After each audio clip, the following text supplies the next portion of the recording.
Majority ബിസിനസ്സുകാരും അവരുടെ accounting സ്റ്റാഫിന്റെ കാര്യത്തിൽ satisfied അല്ല. ഈ വീഡിയോ കാണാൻ നിങ്ങൾ ഒന്നുകിൽ ഒരു ബിസിനസ്സുകാരനാകാം, അല്ലെങ്കിൽ ഒരു അക്കൗണ്ടിങ് കരിയർ ആഗ്രഹിക്കുന്ന വ്യക്തിയാകാം. എങ്കിൽ ഈ വീഡിയോ നിങ്ങൾക്കുള്ളതാണ്. അക്കൗണ്ടിങ് എന്ന് പറയുന്നത് ജസ്റ്റ് ഒരു ഡേറ്റ എൻട്രി ജോബ് മാത്രമല്ല. ഒരു ബിസിനസ്സുകാരൻ തന്റെ ബിസിനസ്സിലെ ഓരോ ഡിസിഷൻ എടുക്കുന്നത് ഇത്തരത്തിലുള്ള അക്കൗണ്ടിങ് റിപ്പോർട്ടിന്റെ അടിസ്ഥാനത്തിലായിരിക്കും. ഇത്തരത്തിലുള്ള അക്കൗണ്ടിങ് റിപ്പോർട്ട്സ് കൊടുക്കേണ്ട ചുമതല അവിടുത്തെ അക്കൗണ്ടിങ് ഡിപ്പാർട്ട്മെന്റിൻ്റെതാണ്. 90% അക്കൗണ്ടിങ് ഡിപ്പാർട്ട്മെന്റ് ഇരിക്കുന്ന വ്യക്തികൾക്കും ഇതിനുള്ള സ്കില്ലില്ല എന്നുള്ളതാണ് സത്യം. ഇതിൻ്റെ ഒരു മാറ്റമാണ് ഞങ്ങൾ കൊണ്ടുവരുന്നത്.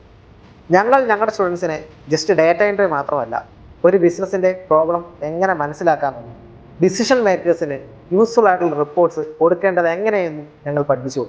അതുകൊണ്ട് തന്നെ ഞങ്ങളുടെ സ്റ്റുഡൻസ് ഇന്ത്യക്കകത്തും പുറത്തും മികച്ച സാലറിയും സാറ്റിസ്ഫാക്ഷനും കൂടി വന്നു. അതുകൊണ്ട് തന്നെ ഞങ്ങളുടെ ക്ലയൻസും ഈ സ്റ്റുഡൻസിനെയാണ് ഹയർ ചെയ്യുന്നത്.